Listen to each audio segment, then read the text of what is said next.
国政府在东突厥斯坦建立大规模集中营，对被关押在里面的数百万维吾尔穆斯林进行洗脑。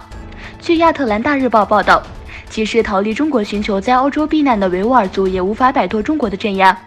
中国通过逮捕留在东突厥斯坦的家人，威胁那些生活在欧洲国家的维吾尔人。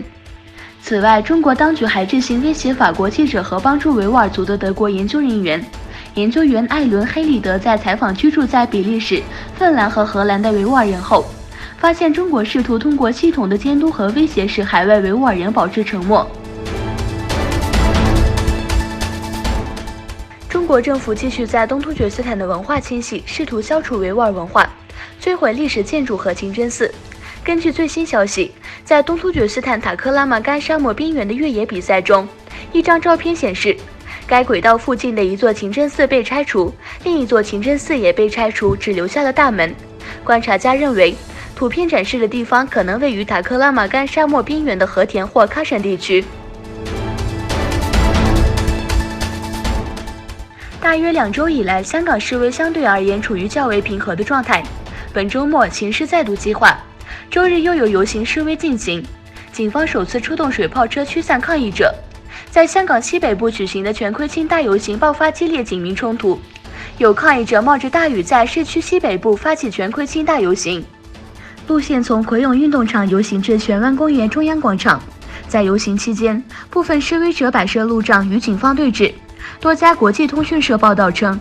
香港警方再次使用催泪弹，试图驱散民众，并且首次出动水炮车。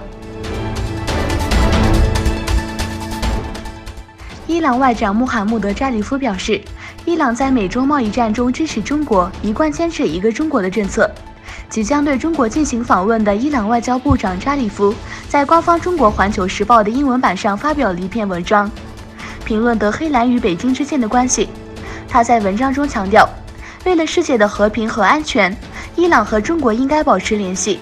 文章称，伊朗在中美贸易战中支持中国，并且始终以强烈的方式坚持一个中国政策。美国国务院大约3个月前将巴勒斯坦从其网站上的地区和国家名单中删除。今年5月底，美国国务院改变了其网站的设计，